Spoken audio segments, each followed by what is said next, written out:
Nigerian premier airline Air Peace launched its inaugural Lagos to London operations on Saturday morning, marking a flight service resumption to one of the busiest and most lucrative routes from the country.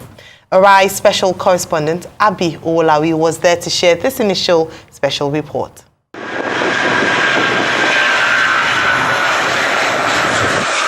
Taken through the skies on a bold new adventure and milestone is Air Peace's Boeing 777 aircraft on its maiden flight from Lagos to London on March 30th. A momentous occasion for Nigeria's aviation sector and travelers at large, the airline held a brief ceremony at the Muritala Mohammed International Airport to herald this feat. What we are doing here today is pursuant to one of our KPIs, which is to ensure that we support our local operators. Now, people outside the industry, they don't understand what is happening here today. This is very significant because it's been very difficult for our local operators to service international routes and, of course, to take advantage of our BASAs. These BASAs are, the bilateral service agreements, to take advantage of our BASAs that give reciprocal rights to our local airlines. And so what BASAs normally say is that when you have 14 slots into my country, they also give you 14 slots into their country. But that is as much as the paper says.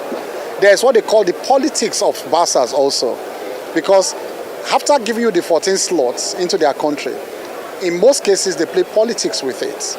And in such a way that they frustrate even your, being able to take advantage of that. But beyond that too, our local operators are also handicapped.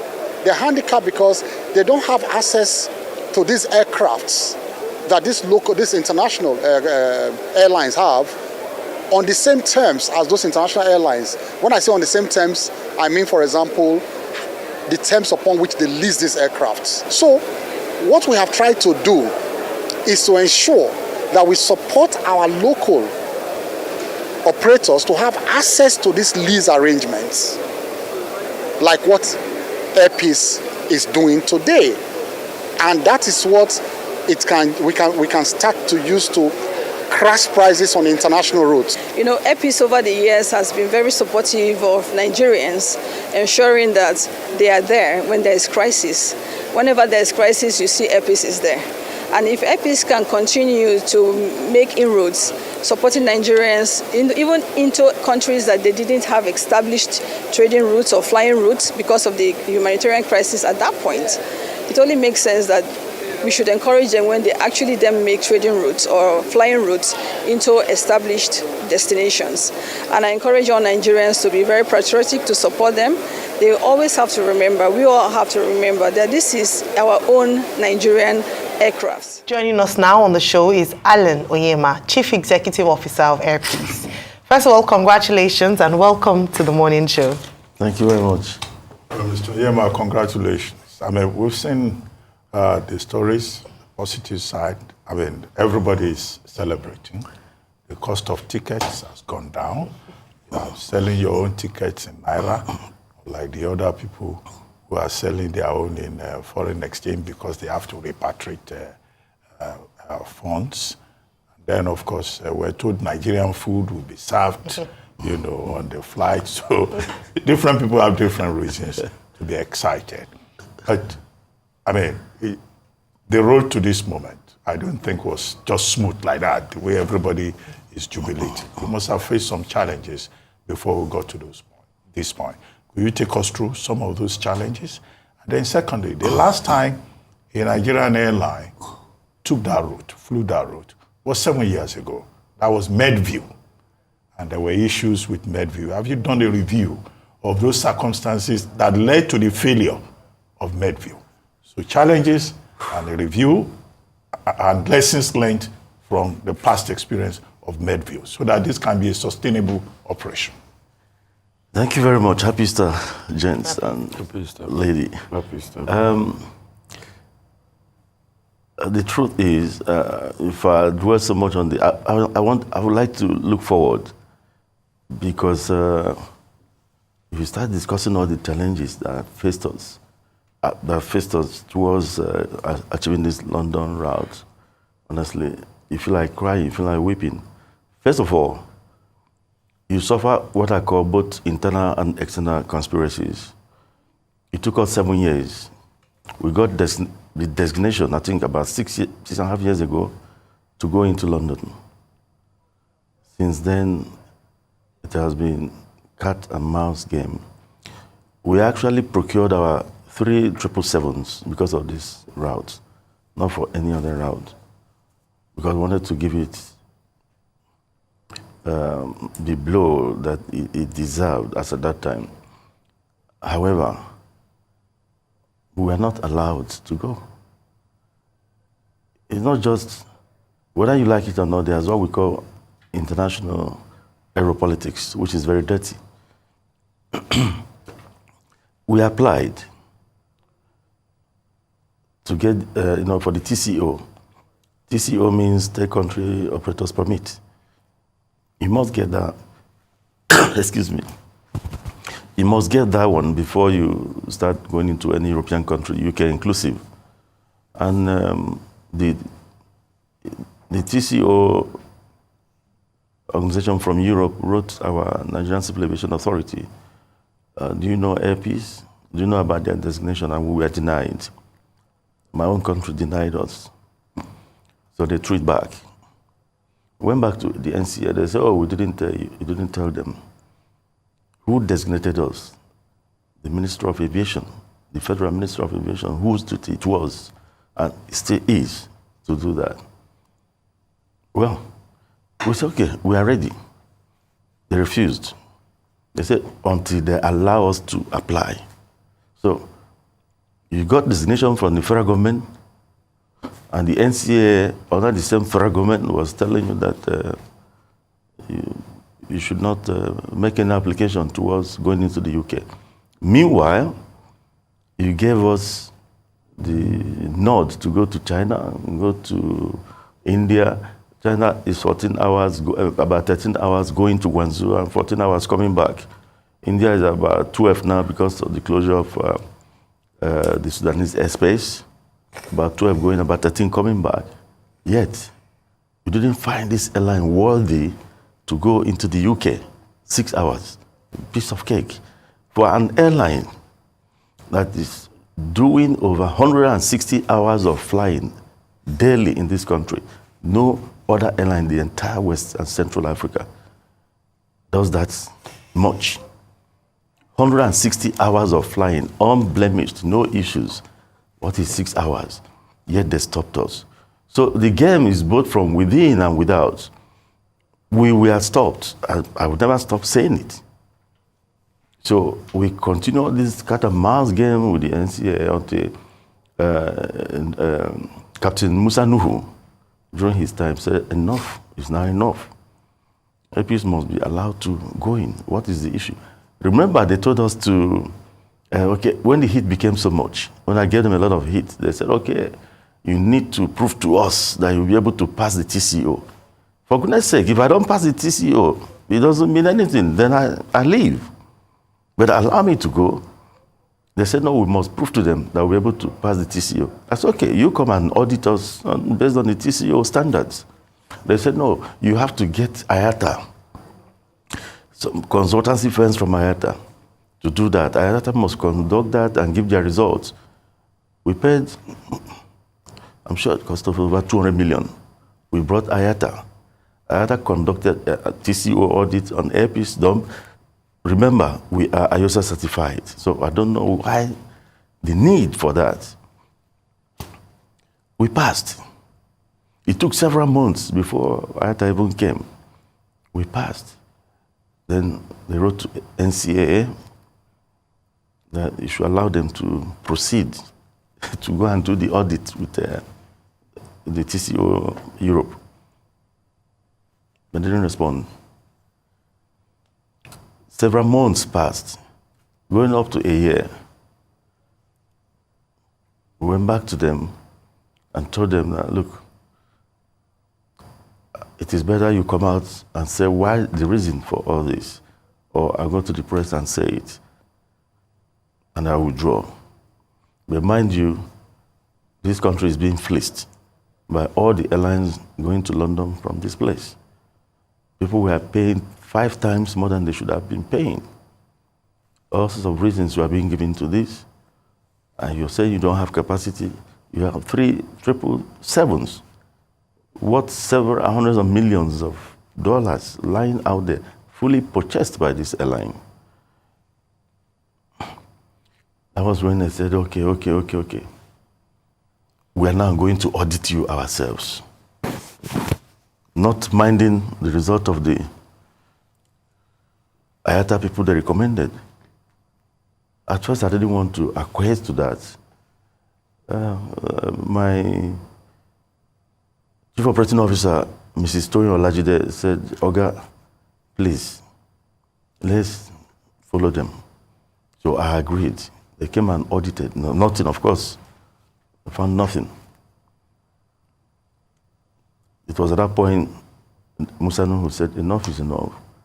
Airpeace must be allowed to access the London market and cancelled whatever the other people put in place and allowed us to go. Now, the British people came with their TCO audit.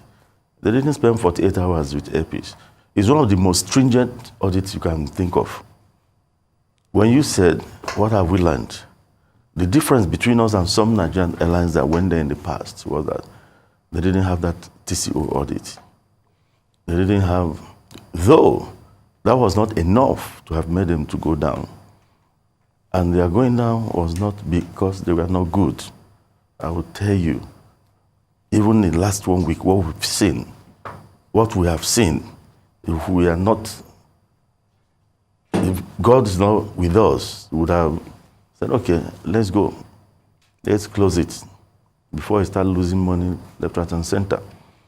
Those Nigerian airlines were dealt with under the dirty international aeropolitics, and they suffered for it. So I knew all this, and I said, I must go bona fide into the UK. I must get it as of right. When you get the TCO, if you pass it, and you get your FCOP, that your permit now to operate, that is the best. But do you know when we applied, the UK people told us, you know, this TCO is too, you may not be able to pass it like the other Nigerian airlines, you may not be able to get it. Why not look for partnership or get wet lease from a UK carrier or European carrier? Once you fall to that trap of depending on wet lease alone for your operations, they will deal with you. They could use those people. They wake up one morning and tell you that, you know what, for one reason or the other, we cannot continue. Yeah. And your operations are destabilized. Yeah. And they treat you so condescendingly. But Airpeace went in there very strong. We passed the TCO audit. There was nothing they could do. In fact, there was a day they wrote us something that would take about 39 pages, expecting us to take about 2 or 3 months to complete it. We completed it in 2 hours because these were processes we are used to. I keep on telling Nigerians, the safety protocol in Airpeace is second to none in the world. It's unfortunate that we don't believe in our own. Those 777s you're seeing are being maintained by the world's most expensive and the best MRO. It was Israeli aerospace industries. I pay that much because I want safety. Our safety department, our engineering departments, the maintenance departments are top notch. If I'm lying, let NCS say so. After all, ICAO came to Nigeria. Who did they audit? It was Airpeace. If we had failed, Nigeria would have failed. So Nigerians should start believing in their own. This penchant for slave mentality and colonial mentality, believing that we cannot get it right, it's a lie. All right, let me come in here because, you know, thank you for taking us down, even though you didn't want to revisit the past, but I think it was quite important for this conversation to share with us the journey to getting to where you are so people can appreciate even more, you know, this, the fact that we're celebrating the first, at least on Saturday, the first Airpeace flight to London Gatwick. Now, since Saturday, you've had 48 hours operation. I would assume or imagine that even in this 48 hours, it might seem like maybe 48 months in terms of what you've experienced. And just touching on where you left off as to how well have Nigerians embraced this, airpiece going to London. And we see the impact already. Some foreign airlines, even though there are many reasons given for the drop in airfares, but I think we've begun to see the significance of this flight. So please share with us, what has the experience been like in 48 hours? Have Nigerians embraced this, both home and Nigerians in the diaspora?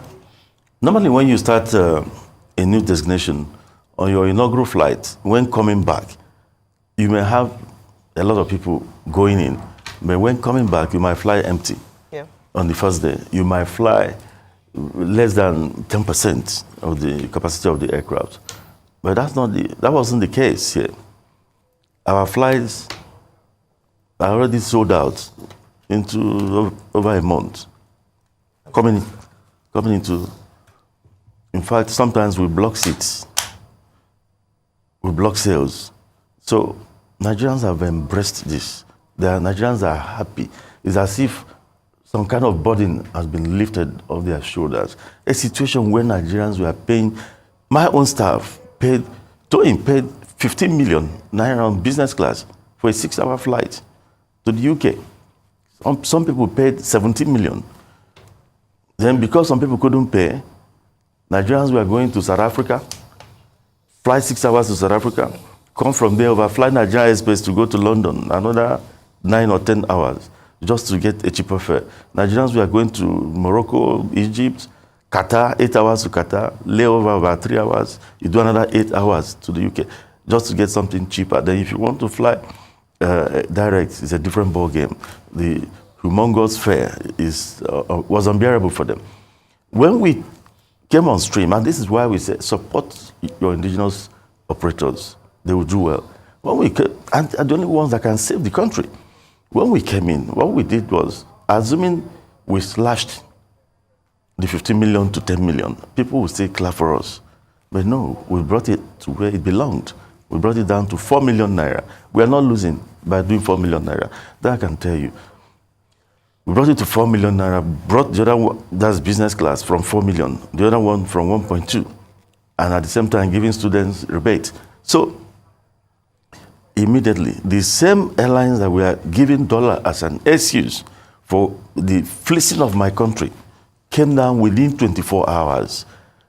Airpeace distorted the market. All of them started coming down within 24 hours, started begging people, doing social media, brands all over the place, and brought their fares from 15, 17 million to 5 million. Now even begging people to come on. So Nigerians embraced Airpeace. Yesterday at the airport I met someone who told me, look, Allen, God will bless you. Look at my family of 6.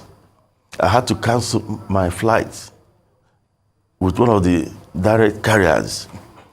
With all the money they subtracted for my cancellation, I still made gain flying Airpeace. What I would have used in flying 2 members of my family, I'm using it to fly 6 members of the family. Thanks to you. That even now, if I want to go back to those carriers to fly, it has become far cheaper. So, Nigeria, when you say what has it been like? Yeah. Right from the day we announced we published our fares, even that inaugural flight got sold out within days. It got sold out within days. And even up to September. So, the traffic is there. However, the last 48 hours has not been easy. First of all, you are told by Gatwick Airport to deposit 3 million or 2-point-something million pounds before you start. For goodness sake, those British Airways and Virgin, are they paying that amount of money to Nigerian airport as security deposit? And when you ask them, I say, okay, when are we going to get this money back? And they will tell you, no, until you stop flying to Gatwick, until you stop flying. So for the rest of your life, you put there. So we started negotiation. They brought it down to some level. The fact is that all the ground handling, when they want to deal with you, they use everybody around you. The ground handling companies, you must pay this and that as security deposit. catering, £740,000. That's over 1.6 billion. A security deposit that they will keep forever. It's not as if they'll be drawing down from the money. I've never seen such a thing before, and they don't do it to other people. That's the truth. So they let all this. In fact, on our inaugural flight out of London, we were given a particular place for check-in. For the past 1 month, we knew this would be our check-in. That was where the trainings were done, everything done. Then a few days to the inaugural flight out of London, you changed it and gave us a place where the carousel was not working. On our first day, we left this country. We wanted to make sure we post 100%, not 90, on-time departure, going to London and coming back. On the first day out of Nigeria, with all the fanfare at the airport, we didn't delay our flight. We went right before time. And we arrived UK 20 minutes before time. But the check-in process was cumbersome because they put us in a place where you have to check in somebody, then carry the load manually to go and drop in another place. They made us pass through all this. The next thing, your boarding gate, they say, oh, the system has broken down, it's not working again. All those antics. If they don't use them, they use the to me, they should allow us be. That's the truth. But these are unspoken. These are unspoken. You might expect more. They can even use your catering.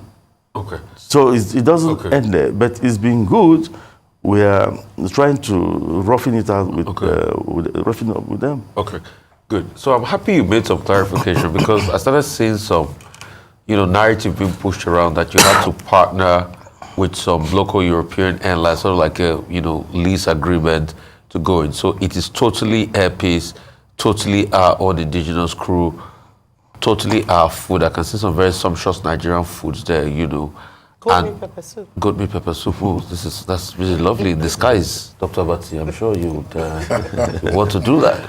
So totally all of our thing out there. Secondly, I'd like to ask, because I had a chance to fly the last airline that went in there, that was Medview. I had flown them to London a couple of times. And these are the same politics too they played with Medview that they've started with you. My question will be, who are those who fight for you in Nigeria? I saw the Minister of Aviation there. Is he fighting, for Air Peace and Nigeria? Secondly, the government of Antigua even called you to come and partner with them as regards their airline. When is Nigeria going to call you and say, this thing we're trying to do with Ethiopian airline, that we got burnt for, why can't you take it over? Because you've shown capacity. As a local airline, you're going to Mumbai, you're going to Guangzhou, now you're going to London. You were talking about prospects of probably next year going to Frankfurt in Germany, Amsterdam, cover most parts of Europe, probably Paris, Charles de Gaulle. When will the government now say, this is our own, let us support him, let him be the carrier for Nigeria? Well, let me start from your last question. The truth is, yes, we need government support. All the Nigerian airlines, we all need government support. However, on the issue of singling out Air Peace to be the national carrier, we're not interested. Let Nigeria support the indigenous airlines. We are all flag carriers. Air Peace is a flag carrier. Max Air is a flag carrier. Asman is a flag carrier. When you fly out of your country, you become a flag carrier. Those ones do Jeddah, they do Hajj, they're all flag carriers when they're doing such things. Why I say so is that in America, you don't have a national carrier. They have Delta and others. They support them. Even British Airways and Virgin are not national carrier, but the British government supports them. If you touch Delta here, America will bring its might to bear on you. If you touch Virgin Atlantic, Britain will do the same thing to you. They won't say it belongs to Richard Branson. Nobody says that. In our own country, what we are pleading, I like when you said support, let them, the ease of doing business, let them even do that for the indigenous airlines and see us blossom. Instead of bad-mouthing these airlines that pass through all manner of problems. Let me tell you what happened yesterday at the international airport. When our own aircraft landed, thank God I was there. This thing had happened before. We reported to FAN. And let me excuse the leadership of FAN here. Mrs. Olubumi Kuku is doing fantastically well. Himself and the director of air operations, Captain Ablahi Mahmoud, they are pained. They are pained with the wickedness in the system. Civil servants. The wickedness in the system is thinking.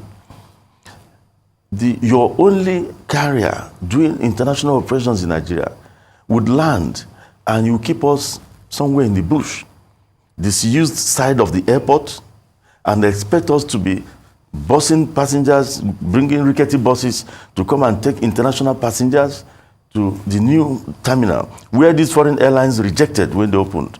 It was Airpeace, because it's my country, that decided to go in there. They begged Airpeace to do that. We went in there. When they did the runway, they wanted to do runway analysis after the lighting. It was Airpeace Nigeria begged. They didn't have money to fuel a 777. A 777 consumes about 8,800 liters of fuel per hour.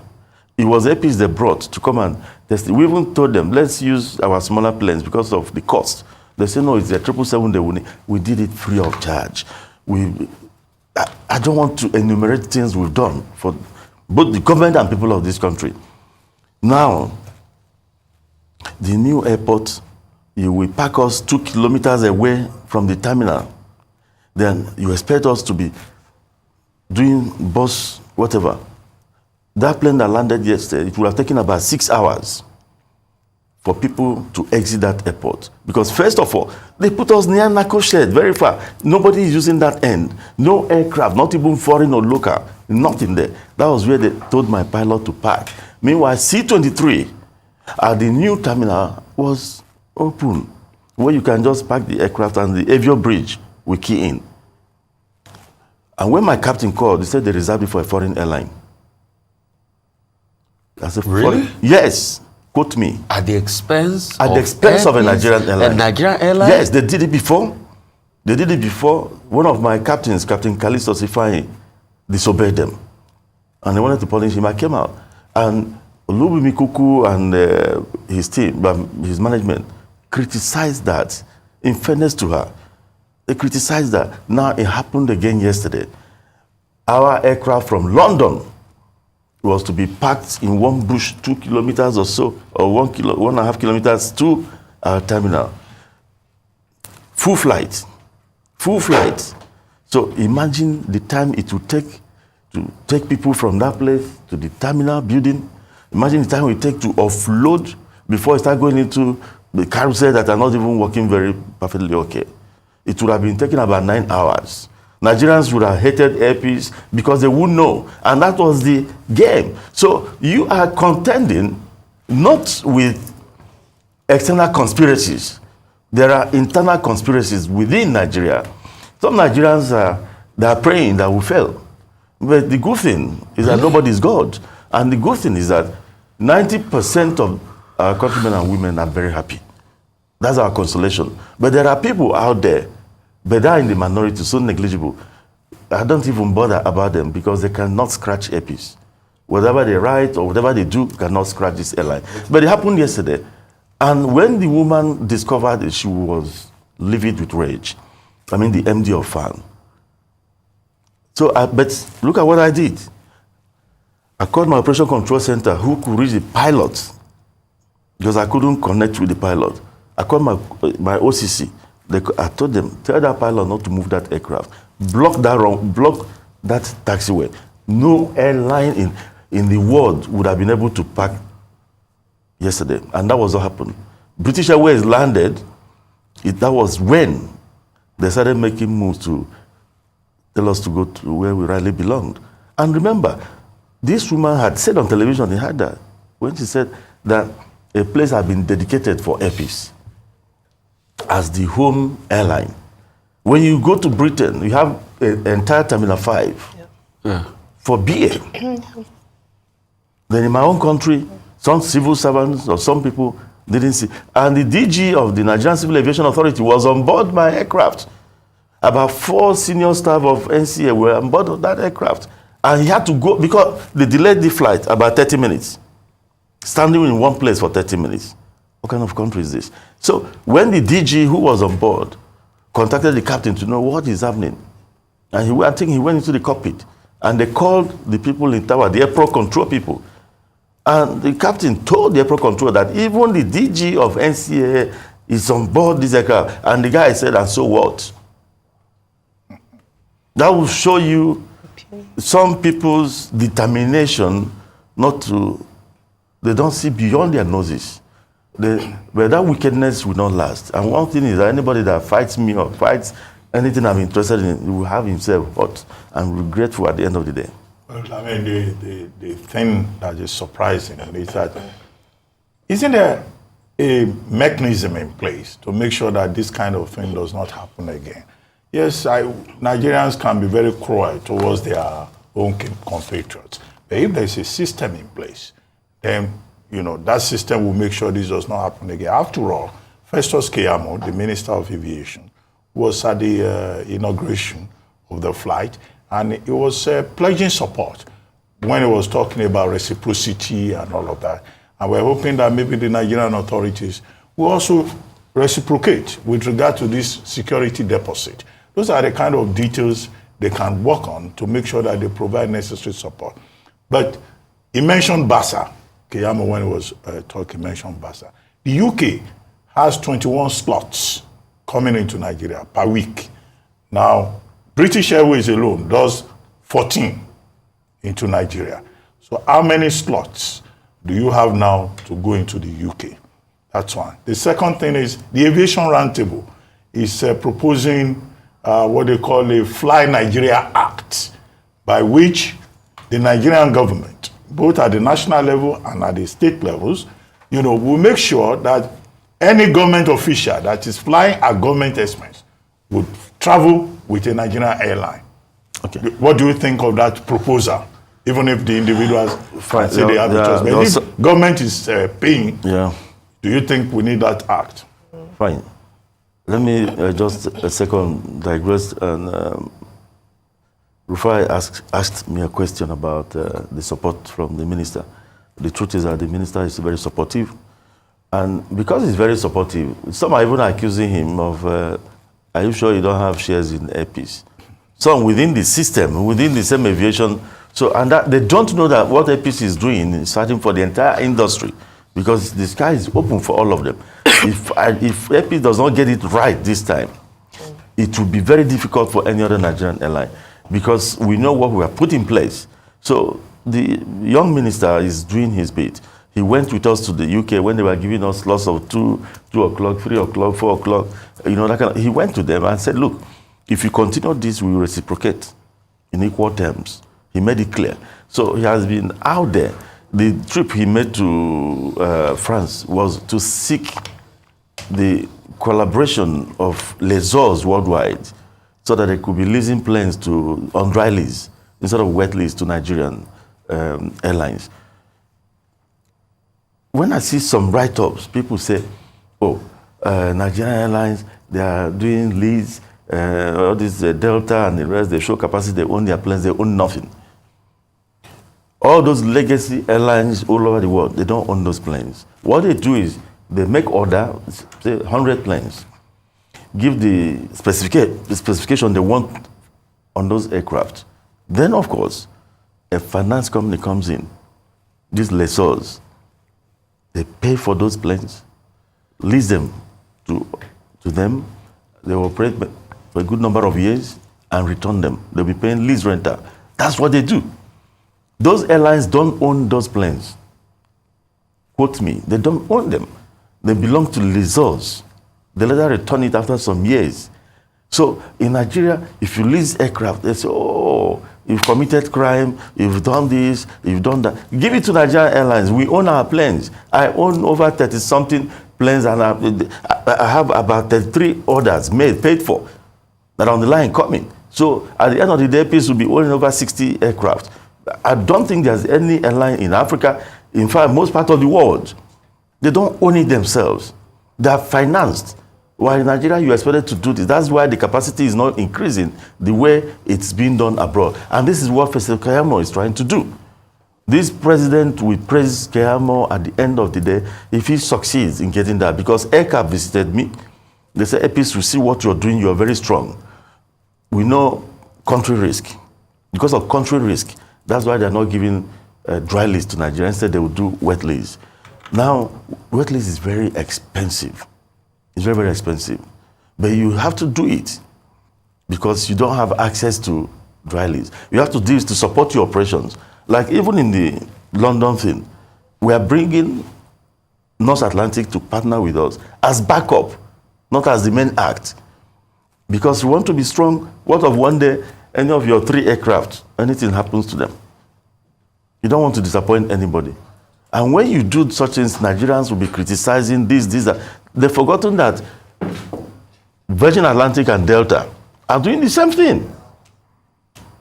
France and KLM are doing the same thing. Air France, KLM. Air France, KLM are doing the same thing. So, and it's not for free. You pay for those things. There are other areas they use you too.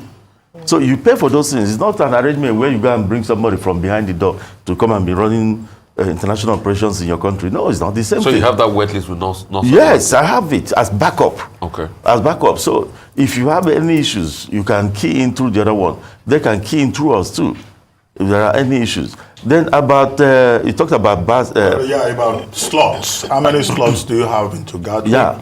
Under the principle of reciprocity, we are doing 7 now, daily flights into Gatwick. Nigeria, we have a balance of about 14 to do. We are ready. If the government gives us Abuja, London, I will do it. I will do it because we are expecting more aircraft into the country. Purchased by Airpeace. Purchased by Airpeace. We will do it. If we get it, we'll do it. Like we are planning to hit New York or Houston towards the end of the year. Because we are bringing in more 777s. As I speak to you, my staff that are in California, the Engineering Technical Services Department, that in California now inspecting some 3 777s we want to acquire, we want to buy. So if we could get them in the next 2 or 3 months, then of course we are good to go anyway. Right. You have six of them. But what do you think of this Fly Nigeria bill? Of course. In America, as an American public officer, you are never allowed to fly any other airline except an American airline. You don't do that with public funds. If you're traveling on your own, it's a different thing. But if you're going for government business, you're traveling, it must be yours. So in this case, if there are Nigerian airlines going to certain destinations, they should be told to use those Nigerian airlines. That will help to conserve our reserves. Yeah. Then the civil servants you talked about civil servants frustrating operations. We are all Nigerians. These civil servants, have you seen them? Are you planning to see them and see them regularly? You know, in Nigerian fashion. Because they will say this man has just launched a route to London before our very eyes here, and he has not come to see us.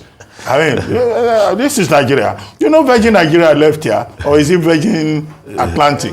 One of the complaints was that it was a difficult to do business. And you are in Nigeria, you know the terrain. I mean, these civil servants, they also expect, they are not just Ulubome Kuku and the people who are doing the job. I said something the other time when you said most lucrative route. It may not be, it may be most lucrative because they've been allowed to make it most lucrative. The costs are high also over there, but they've been allowed over time by shutting out indigenous operators and doing it on themselves and then charging all manner of fares that made it very lucrative. But now that we've come in, it won't be as that lucrative because our return, fixed cost, is 372 million. Fixed costs of those planes flying out of Nigeria and coming back. fixed, not variable cost, is 372 million naira. Yes.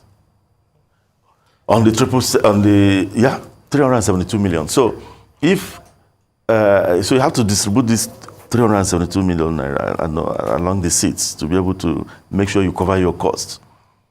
So now that we've come in, it will not be as lucrative as it used to be. But APC has done something for this government. President Tinubu was being bad-mouthed by some foreign interests, especially airlines, on the issue of these trap funds. Not only trap funds, the exorbitant fares that we are charging Nigerians. They say, oh, because your dollar, your naira has been devalued and your naira doesn't have value anymore, you must pay us in dollar, or you pay naira as humongous as they wanted. Each time a Nigerian was going to buy these tickets, they were bad-mouthing our president. They say it was the president that caused it. Now, APC came, the dollar was still the same 1,600 and something as at the time we brought down these fares. We brought it down. They followed immediately within 24 hours, brought it down to 5 million. So did the dollar change at that time? It never changed. So they were actually demonizing our country for nothing. So APC has saved billions for this country. Billions of money that would have left this country. Billions of naira that this would have used to go into the market and buy dollar at any amount because they made so much gain. How do you cope with FX issues real quickly? Well, that is where we need government support. Just like Egypt did. Egypt, they gave their airlines a window to get forex so easily. In our own case, we don't have it. We still have our own money trapped in the central bank. We still have our own money not being paid by Hajj 1 year after operating the Hajj. Meanwhile, the president has released this money. So Central Bank has not paid you? Central Bank has not paid you part of money owed? They've not paid us our 14 million trapped that we made, this bidding, forward bidding. Okay. You have my naira borrowed at 26%. Now Fidelity has changed it to about 30%. Borrow that money is there. Dollar, you didn't get back. Naira, you've not gotten back. I'm a Nigerian airline trying to see what I can do. We need that money released to us. On that note, Mr. Allen Onyema, I would like to thank you very much for joining us. Although I see you dodged my question about those civil servants, whether you will see them. Well, the civil servants should be told that what we are doing will help the polity. Yeah. It's not about Allen Onyema. APC is no longer owned by Allen Onyema. It's owned by the over 220 million Nigerians.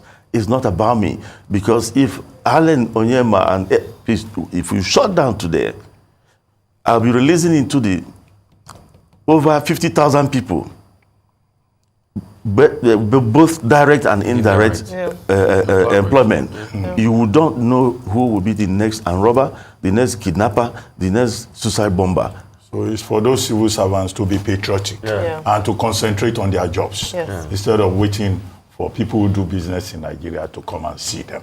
Thank you very much, Mr. Onyema. We wish you very well.